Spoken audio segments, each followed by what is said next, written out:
Hi, welcome to the Wild Review. Today we're going to be talking about Batman Forever.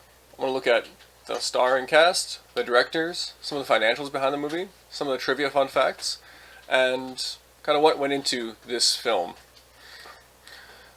Batman Forever came out in 1995.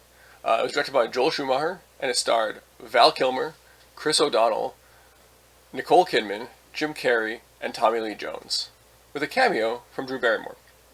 It came out to some very mixed reviews.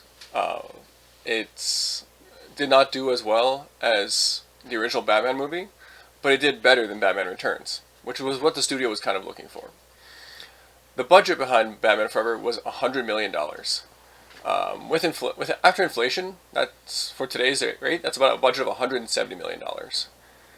The worldwide box office returns for Batman Forever were $336 million in 1995, which prorated for today comes out to about $575 million. Those numbers sound pretty good, but if you put it in context of Captain Marvel, which came out in 2019, the worldwide box office for that was $1.13 billion. So while Batman Forever was profitable, it didn't smash the box office. It just did okay.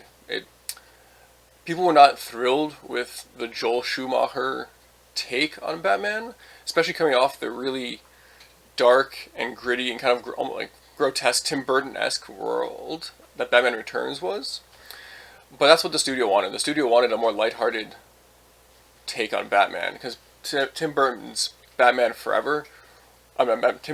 Returns was dark and really weird, and they did not do well. So the studio was like, all right, scratch this. We're going in a totally different direction. They brought on Schumacher, went in a more comic booky direction. There were more jokes. The costumes were a little bit sillier. The world was a lot brighter. There's so much neon in this freaking movie, man. Originally, when the studio was deciding to what to do after Batman Returns, Schumacher actually pitched his own movie, which was almost as dark as Tim Burton's takes. The director he wanted to take like a grittier direction, more like Frank Miller's like Batman Year One, but Warner Brothers canned it. They said they didn't want to do that. They wanted a more family-friendly franchise. So that's what they got with Batman Forever. Val Kilmer stars as Batman.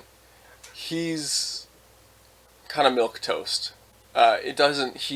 He's fine as Batman. He's fine as Bruce Wayne. The most horrendous thing we got out of this movie was the bat smile. Yeesh. But he doesn't really leave an impression, like a lasting impression. As a kid, I remember loving it, but as an adult, I'm watching this, I'm like, I could take it or leave it. He does whatever. Chris O'Donnell, I think, is an excellent Robin. He's very much that rebellious youth that kind of fits into that what Robin was as a Tim Drake. He's angry about the death of his parents. He wants revenge on Two-Face. And he wants to get in, he wants to be in with Batman, and he's looking for a role model, which Bruce Wayne isn't ready to take on the mantle of. I think Robin does a good job. They gave him some really bad lines, like "Holy Rusted Metal Batman," a throwback to the 1960s Batman, which is what this was very loosely based off of. So it's a mixed vibe, but I think O'Donnell does well with it.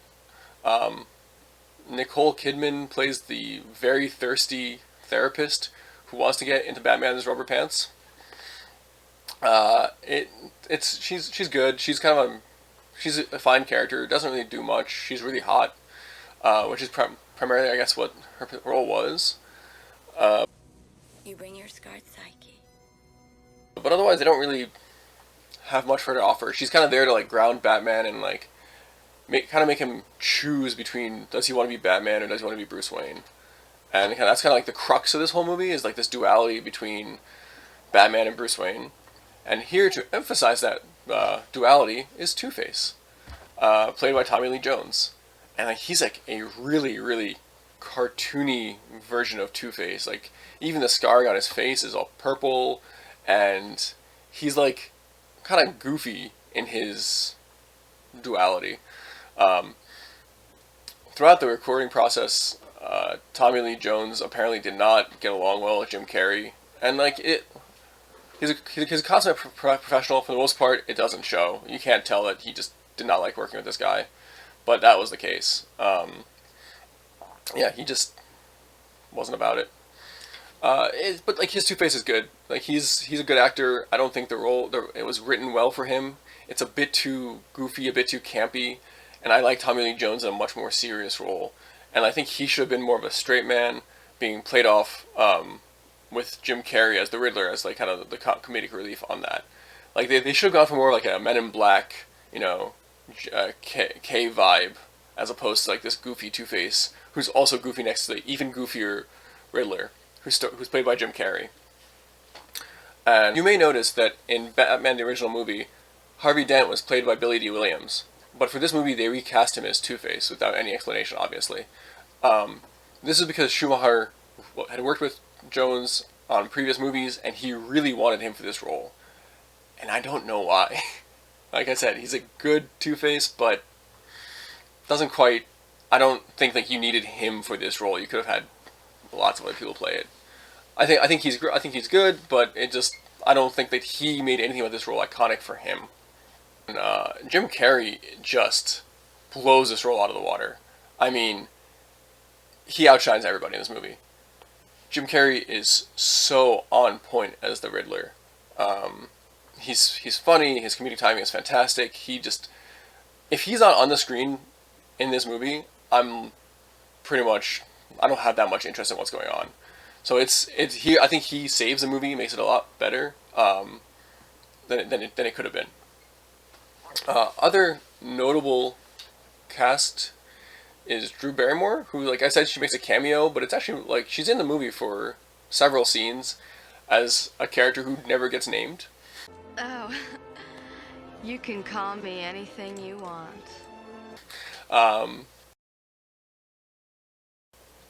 The plot of this movie starts with Two-Face trying to get his revenge on Batman, who he blames for his disfigurement. Dr. Chase Meridian is introduced initially when Batman is called to the scene of Two-Face's latest crime in hijacking Gotham's second national bank on the second anniversary of the day he was scarred. And so, like I said, this movie's like has like all these attempts at a theme around duality and this and that. Two-Face is robbing a bank. Batman comes to stop him. A whole bunch of fun fight scenes ensue. Batman has one of the most physics puzzling, impossible things ever happen, where he shoots a grappling hook through a piece of drywall, then hooks it to a safe, and then the drywall supports the safe as it swings back into it. It just I understand they're going for a more comic booky movie, but it's just so freaking absurd. And that happens, and so like Two-Face gets away, and now Batman is kind of left pursuing Two-Face. Segue to Bruce Wayne going to Wayne Enterprises, where he meets Edward Nygma, who's working on his R&D team. He's developing this mind-manipulating 3D TV technology, which Bruce Wayne says raises too many questions. It needs more testing, all this stuff. And Nygma's very upset by this because like he idolizes Bruce Wayne and he wants Bruce Wayne to like love him and be partners with him on this project. But Bruce Wayne has to go because he sees the bat signal. It's not the he's in a rush, so he just tables it, which Nygma takes as a personal offense, and he decides that he's going to do this without Bruce Wayne and show him. And so he invents this. He murders his R&D lead. And tests it on him, and then murders him, and then he kind of just becomes a villain. He just quits, and he's off. And he starts leaving Bruce these like creepy, weird cutout clues of like his face with like riddles on them. And he hasn't quite fully transitioned to being the Riddler. Like I do like the Edward Nygma exploration, kind of like how far do I want to take this mania? But then he sees Two-Face on TV holding up a circus. Because he's hunting for Batman, and he knows there's all these rich people there. One of them's Batman, and one of them actually is Batman, who's on a date there with Dr. Chase Meridian, Nicole Kidman. And he tries to like admit that he's Batman and save all the people, but everyone's yelling and no one hears it. It's like this really kind of weird scene. And this is where Dick Grayson was introduced with his family at circus. Dick Grayson, Flying Graysons. And that's where Two-Face kills Dick Grayson's entire family while they're trying to stop the bomb. And what's frankly like watching it kind of a weird scene because like he's has this bomb he's gonna blow everybody up with, which he's raising to the ceiling for some unexplained reason. And so the Flying Graysons who are already up there try to go up there to like stop the bomb, but like Dick Grayson climbs onto the roof and like pulls the bomb up and out, and everyone else is like stop the bomb and like push it up, and it's like what are they pushing? Like what's their? They don't have like an organized plan. It's kind of this. It's just an excuse for all these people to be up there so that Two-Face can shoot them all down. The scene is fine. It works out, and in the end, like it serves its purpose, right? His family's killed. Dick Grayson has this like great shot where he's looking down from the top and he sees his whole family dead, and like it kind of traumatizes him, obviously. And so Bruce Wayne also gets this like flash of guilt because his parents were also killed in the tragic accident, and so he adopts Dick Grayson. And what's interesting to me about this movie is that Dick Grayson comes to the house and Bruce is like, no, you're staying here. And Dick Grayson doesn't want to. He's like, no, I'm gonna go kill Two-Face. You rich guy. And Bruce is like, no. He convinces some way to like get him to stay. Like he offers him like some cool motorcycles he has because he's Bruce Wayne. But it seems like so while he's like bent on having him stay, he didn't think about this fully, right? He doesn't explore this like, hey, I have this secret nightlife and I have this like secret thing I do, and I'm adopting this kid, and like he doesn't like. I mean, kid, he's like 17, 18, whatever, however old. 17, right? He's not 18. Like he doesn't think about kind of like what this means for him as a life. Like, and most importantly, he doesn't think about like what it means for him to be like a parent / mentor to somebody, right? He doesn't. Because when at points later on throughout the movie, when Dick Grayson is like looking for this mentorship, Bruce Wayne kind of shuts him down. And granted, it's in the form of like Robin to Batman almost, but Wayne's like, no, you're gonna go to college or something. You're gonna like make something of your life, but he's not going to like actually like support him in his decisions or whatever. It's this very interesting back and forth, which I think maybe indirectly, I don't know if it was intentional, kind of shows that while Bruce Wayne is very cultured and like suave with the ladies, even though his pickup lines for Chase Meridian are atrocious. I've really got to get you out of those clothes. Excuse me? But he's rich, so I guess it works. They show that like he's not experienced in dealing with people on a more personal level. I don't think that's like a deeper thing. I think it kind of just happened. I don't know. But I think it's a good kind of like thought into Bruce Wayne as a person. So he adopts Robin and adopts Dick Grayson, who we get a little bit more like backstory on like the Robin name, which is like it's like, you know, he swooped out of nowhere and saved his brother from a high wire mistake, and his father said he flew in like a robin, so that's the origin of the Robin name. I like that. It's not bad. And so at some point, like essentially, like apparently every door in Wayne Manor is open and unlocked except for one, and Dick Grayson just has to get into that door. And he, of course, like he does some like crazy trapeze act to get in there, and like after Alfred has like snuck in, and he gets in and discovers the Batcave, and so he's like, oh, cool, I want to like help Batman fight crime / kill Two-Face. And like, does he not know that Batman doesn't kill people? I'm not sure, but that's what he wants. So he steals the Batmobile, and probably one of the most ridiculous scenes in this movie. And Alfred calls Bruce to tell him that Dick Grayson has stolen the car, which Bruce answers on his like video watch phone. So Alfred has to like low key tell him that the Batmobile's been stolen.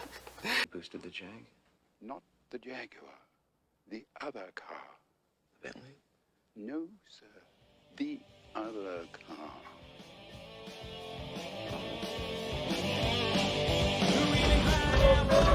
It's fantastic. It's so good. It's such a good scene. Then so like we see Dick Grayson in the Batmobile like riding around, like having a good time, and like starting to like fight criminals for no reason, which it kind of shows like it's almost like a Batman, like a young Batman, like kind of shows his motivation as well. It's really trying to mirror what Batman went through as a young man to become Batman, and so it's showing that this path that Batman took, Robin is also taking. Like this film has thought put into it and has skill, put into it. I think the directing is very solid. It's just that like the bright colors and all like the garishness of the movie kind of distract from like the idea that like in here there's actually a decent movie. It's just watered down a lot, probably by a lot of studio input, is my guess.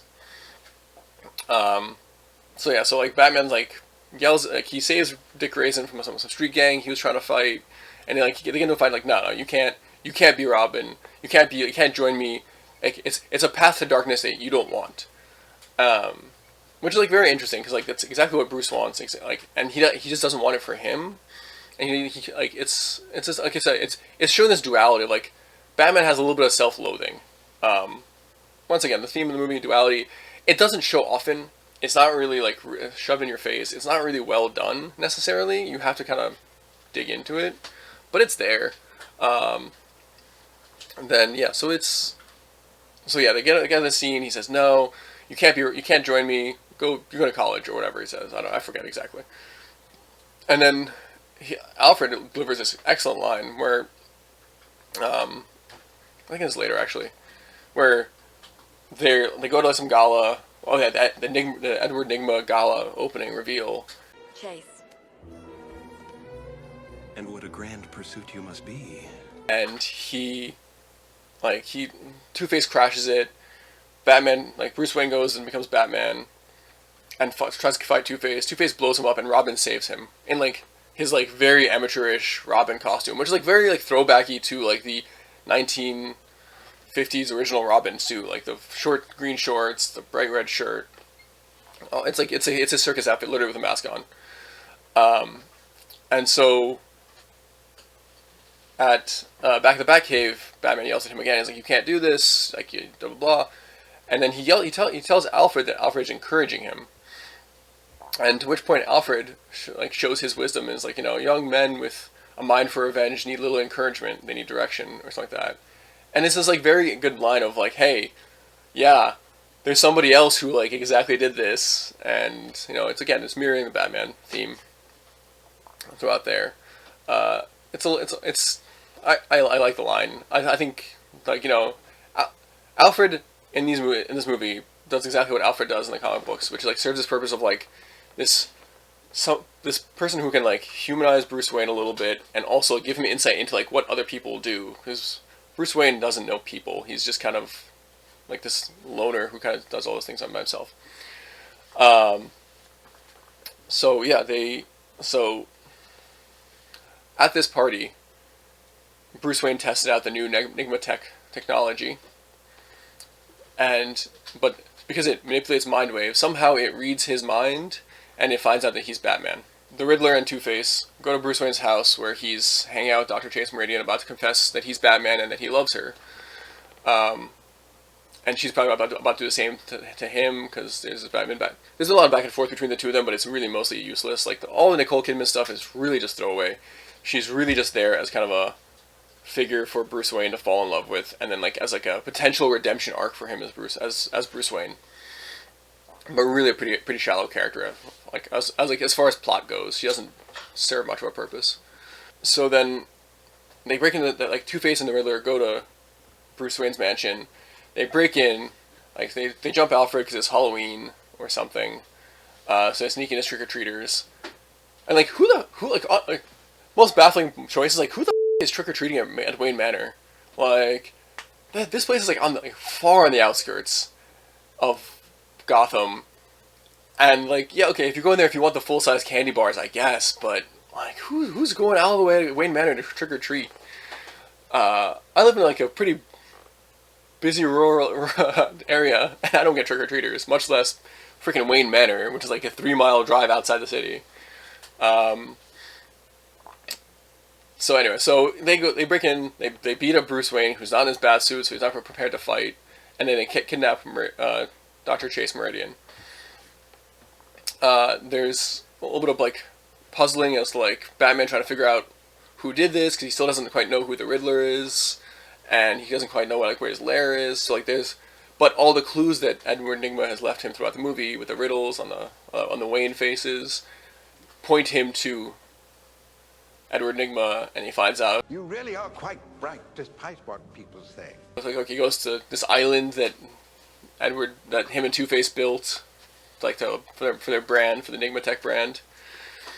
And so he's like, the Batcave's been destroyed because the Riddler destroyed it, and he's like, okay, all I have left is like this prototype sonar suit, and the Bat plane and the Bat boat. You know, which one do I take? And then Robin walks out like, why not both? They're like a full new outfit, and like he's modernized, he's updated, and they so that's what they seal their partnership. Like Bruce Wayne realizes he needs support, he needs his help, and he also realizes that he can kind of like guide Robin in the right direction, because like it's not like he knows everything, and so they cement their friendship, and they and partnership. So they shake hands on it, and they go off to fight.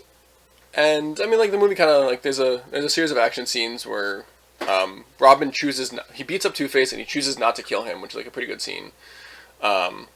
Which then Two-Face turns it around and captures him.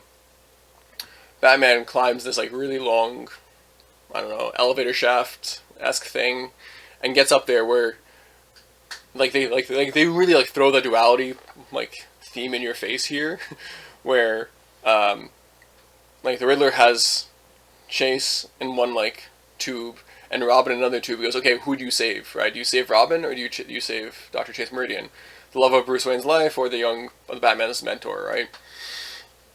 And so he's like, the choice is he has to do both. He can't choose. He is both Batman and Bruce Wayne. And so then like he blows up Edward Nygma's, the Riddler's big glowy thing, which like apparently it was the power core for everything. He activates a sonar suit, which is never really made clear to like what that does. I guess it doesn't blind him to the Flash from this thing. It's a bit weird. And then he jumps back down this huge shaft, saving both Dr. Chase Meridian and Robin at the same time, proving that he can both be Bruce Wayne and Batman and make it work. Two-Face dies in here, which I think is like interesting because he saves them. Two-Face points his gun down at them. He's like, okay, well now I got you in this vulnerable position. And then Batman reminds him that he has to flip a coin to make a choice, because that's what Two-Face does. And so as he flips his coin, Batman throws up a bunch of Two-Face, coin lookalikes, and it completely like blows his psyche, and he can't catch them, so he can't make a decision, and he falls down this shaft and dies. So like Robin gets his story, gets his like revenge. Batman kind of kills somebody. Like I know like that wasn't his intention, but he also doesn't save him. It's like this kind of question mark decision there. And then they go up and like capture the Riddler, who's like completely like warped from like the explosion of this device, and so the movie wraps up with Bruce Wayne taking Dr. Chase Meridian to the Arkham Asylum, where Riddler is being kept now, and the only person he'll talk to is her, and because he knows the identity of Batman, and so everyone wants to know. Obviously, like the people at Arkham are like, oh, will he talk to you? And like Riddler's totally cracked. He's like, I'm Batman. He has his jacket straight jacket undone, so he has like little like fake wings, and so he's like flapping around laughing, and it's like okay, so like okay, even though the Riddler discovered who Batman is, he's not talking. Right? He's cracked. Right? And movie, Batman leaves with Dr. Chase Meridian and goes back to being Batman with Robin at his side. Cut, wrap, sell it. Overall, this movie, I think it's shot competently. I think there are elements of good storytelling in it, but it tends to be very, very either heavy-handed or too light. They kind of can't get the balance right. The acting is overall pretty good. I think Jim Carrey steals the show. I think out of the five main actors in this movie, I think that it's Jim Carrey, and then like far and away ahead of out-acting everyone else. He's so entertaining on screen, constantly. He's so funny. Like, this scene where he asks Two-Face, like, how to punch a guy is fantastic. Like, all the stuff he does is very animated, very fun, and very, very good character-driven stuff. And then, like, after that, I'd say Chris O'Donnell, and everyone else is just bland. Two-Face is whatever. Robin is kind of whatever. I mean, like, he's good, but Nicole Kidman she's really hot, and like she acts well with what she's given, but her character has nothing to do. She's just there to like explore Bruce Wayne's psyche and be hot, which is like fine. I mean, I guess it's disappointing, is what it is. But yeah. So we get to the question of, like, is this movie good? No, not really. it's it's a fun movie. You can kind of turn your brain off and watch it. There's a lot of neon. There's a lot of flashing colors. So yeah, this movie's like not really good. It's enjoyable. It's like one of those movies where if you turn your brain off, it's a fine superhero movie. But it's not even like it's like. But the problem is that we have so many good superhero movies now that this kind of definitely falls by the wayside. The second question I want to answer in every video is, did I enjoy it? Yeah, I like this movie a lot. It's nostalgia for me. I enjoy, like, I think watching this movie for the Riddler is fine. This movie is great with just focusing on that. It's a fun movie. Like, it's like, people complained that this movie was made to sell toys, and like you can kind of see that. Probably the best quote I saw in this movie, which is like, Batman Forever is a Batman movie that was made like a Big Mac, which is said by Darren Mooney of The Escapist. And listen, like, it's okay to like Big Macs, but they're not good for you. So I think that fits Batman Forever pretty well. And yeah, I hope you guys enjoyed the review, and let me know what your thoughts are below. I'd love to hear. Oh, hey, you guys are still here. Thanks for watching the video. I hope you enjoyed it. If you did, please do the usual YouTube thing, like, subscribe, ring that bell so you're notified of any new videos coming out. I'm going to be putting out videos about once a week for movie reviews from all eras of film, so stay tuned and enjoy the ride.